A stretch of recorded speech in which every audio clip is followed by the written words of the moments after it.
What's up, everyone? You might have noticed a up in the mic quality, and that's because a certain someone said that my mic quality was bad. So I decided to upgrade, and I hope you all enjoy the upgrade. So,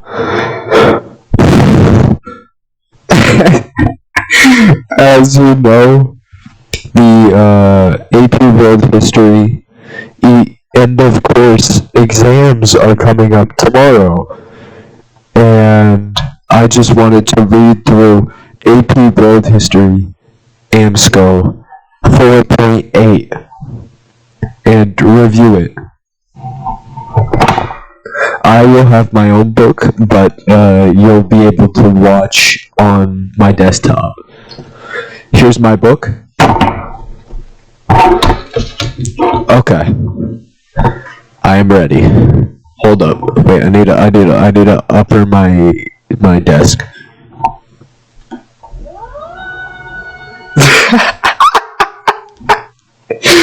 Okay, I'm ready. Oh, wait, no, not yet. Now I'm ready. Hopefully you guys enjoy this, cause I will. Alright, let me just pull it up.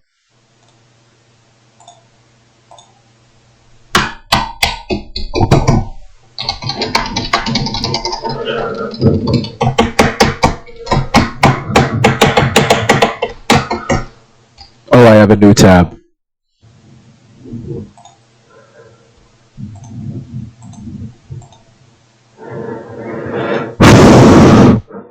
Alright, now I gotta find it. Give me a second. I'm so close. I know 4.8. It's like the back of my hand. It's like the back of my hand. This is like 5, maybe? 4.8 is obviously up next. I'm so close. That's 4.3. See. I was looking forward in time.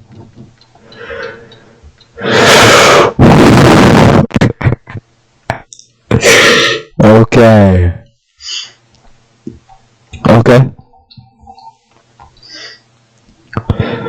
Okay, so let's begin. By 1750, most of the world was integrated within a system of economic, political, and cultural connections. Better technology enabled the Eastern and Western hemispheres to connect. Meanwhile, the Western European maritime powers created trading empires in the Indian Ocean trading network. And in the Americas, religions and other cultural practices continued to spread as a result of these interactions, but they were also transformed as new or syncretic forms developed. Coercive labor systems continued to exist in this newly connected world. However, new forms developed as new economic systems sought to exploit natural resources and to generate wealth for Western European nations. Transoceanic travel and trade. The most significant change to the global economy in this period was the integration of the Western Hemisphere into the global trading network. This change resulted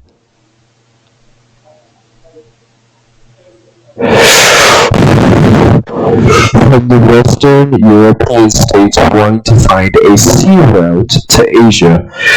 They borrowed and developed technology that made ocean travel easier. astronomical chart, astrolabe, compass, magnetic compass, lateen scale, cloac, carabao, flute.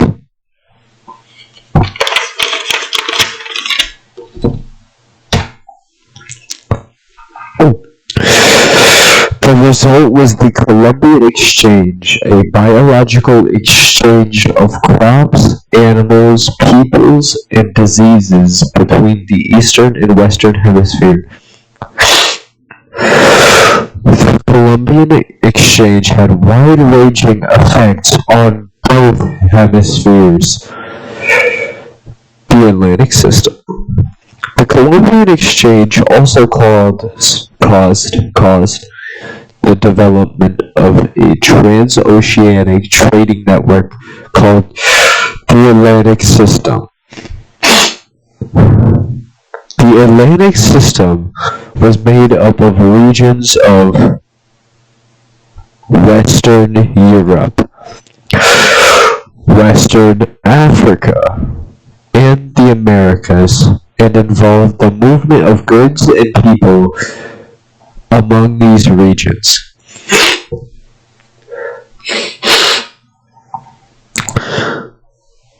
Columbian Exchange forever changed who grew what foods, where, and how they grew them. It also unleashed deadly diseases on populations that had no immunity to them. In addition, it led to massive migrations, many of them forced in new social structures. As people migrated or were forced to migrate within the Atlantic System, cultural changes occurred. For instance, religions spread and often created syncretic belief systems and practices. Empires in 1750. For my audio listeners, it is a map of the empires in 1750. European countries and colonies. France, Great Britain, the Netherlands, which, if you can't tell, is located in the Ottoman Empire, and some of the Philippines, Portugal, and Spain. European Economic changes. European transoceanic voyages resulted in the integration of the Western Hemisphere within the global trading network. This integration had profound effects on the global economy. Maritime trading empires emerged, led by the Portuguese and followed by the Dutch and English. As a result, Europeans established trading ports in cities along the coast of Africa and the Indian Ocean. This brought Europeans into contact and often into conflict with existing merchant networks. One consequence of this contact and conflict was that Europeans came to dominate global trade at the expense of Arab, Indian, and Chinese merchants. Europeans then made considerable profits from transporting the goods from one region to another. Connect. Identify the differences between the Atlantic System and trade on the Indian Ocean. See topic 2.3.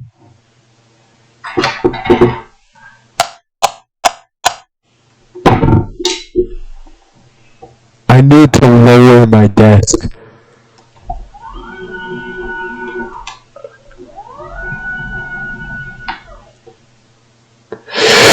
That's good. Colonies in the Americas. In contrast to the trading empires in the Indian Ocean, Spain created an empire in the Americas. Soon, Portugal, not India. What was I looking at? England, France, and the Netherlands established colonies there. The discovery of large deposits of silver in Spain's colonies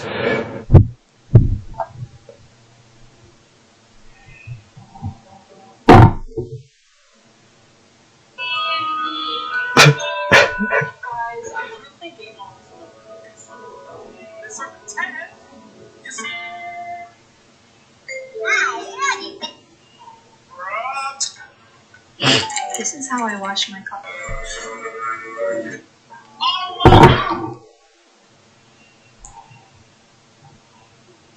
Where was I? The discovery of large deposits of silver in Spain's colony helped further integrate Europeans into the global economy. Asian markets and merchants, especially in China, desired silver. Shipments of silver to Asia from the Americas became a regular feature of the global trade network and helped finance the increasing volume of trade between India and the... Oh my god, I'm really stuck on India, I guess. Hold up.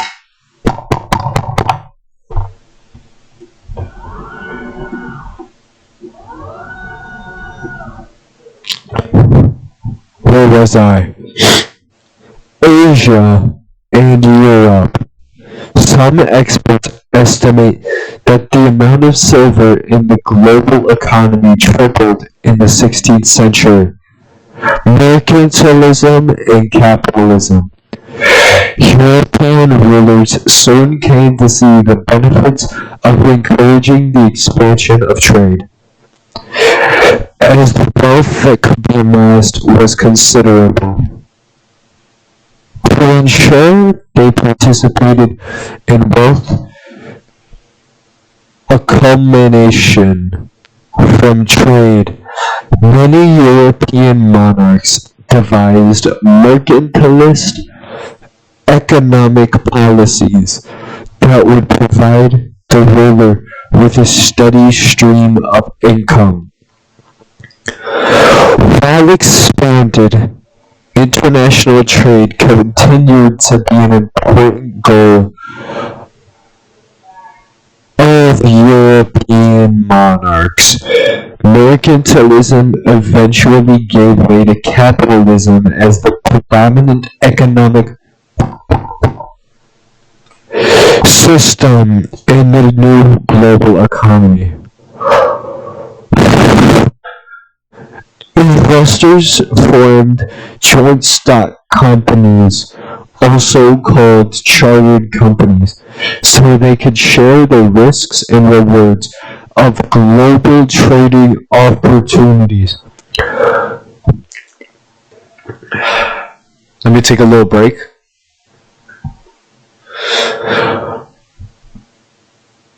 Effects of the new global economy. The new global flow of goods and profits produced some significant benefits. The flow of wealth into Europe helped to expand the middle class and provided the capital that would lead to the Industrial Revolution. However, the huge amounts of gold and silver flowing into Spain and China from the Americas also produced negative economic effects. In particular, the increase in the quantity of money in circulation caused inflation. Under this, you will see a pilgrim. I think, no, they're like Dutch officials.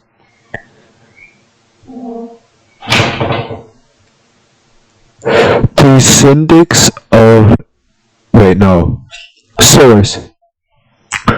RIJKS Museum, I know that word. Amsterdam Wikimedia Commons. Rebramped. The Syndics of the Amsterdam Drapers. Apostrophe Guild. 1662. This shows a group of Dutch officials evaluating a carpet from Persia.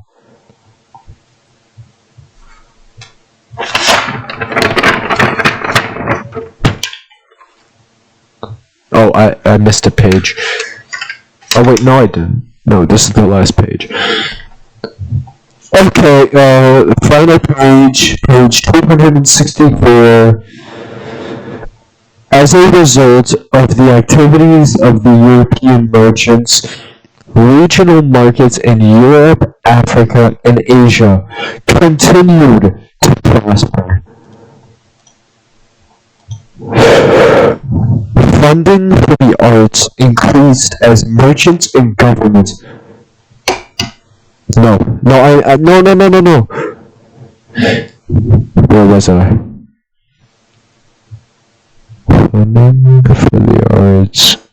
As merchants and governments used up the rising profits and revenue to sponsor artists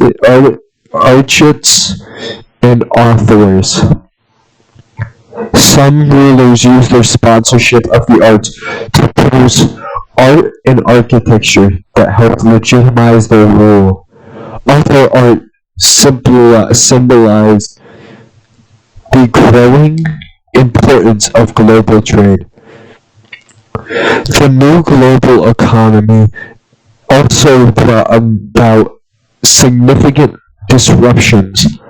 The Columbian Exchange and the Atlantic system caused a demographic shift in Africa as the Atlantic slave trade intensified. Slavers captured and sold millions of African men. These men ended up on American plantations producing cash crops that included sugar, cotton, and tobacco. As a result, some African communities experienced a gender imbalance. Africa's population declined because of the Atlantic slave trade. Eventually, the population increased as people grew new crops, such as, I don't know how to say that word, but I'm going to attempt it. Manioc. That's probably how it's spelled. Traditional forced labor systems, such as serfdom, continued in areas of Afro-Eurasia. However, other coerced labor systems developed in the America as a result of the Columbian Exchange and Atlantic system. In addition to the chattel slavery of the Atlantic slave trade, many European settlers first arrived in the Americas as indentured servants, contracted to work for a period of time before they were free to pursue other jobs or occupations. The encomienda and hacienda, which is just a bulge of encomienda, as well as the adoption of the Inca Mita system, are examples of other coerced labor systems in the Spanish American colonies. The final paragraph. New social structures. As Europeans, Africans, and Native Americans coexisted in the new American colonies, the social structures of the Americas changed. New social systems appeared that were based on racial or ethnic identity. This division led to a rigid and hierarchical structure, much like the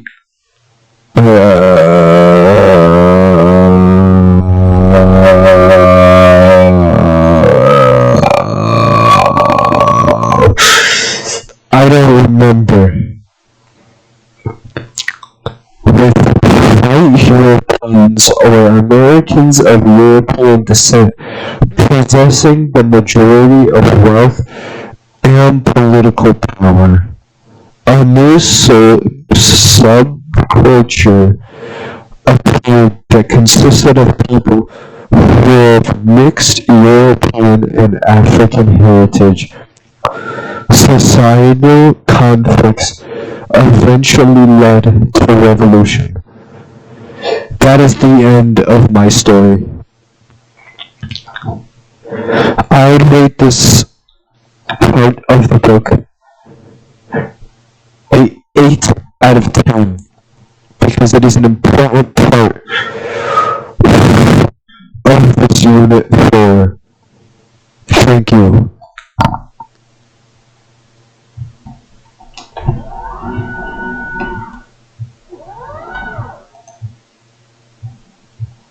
How do I shut it off?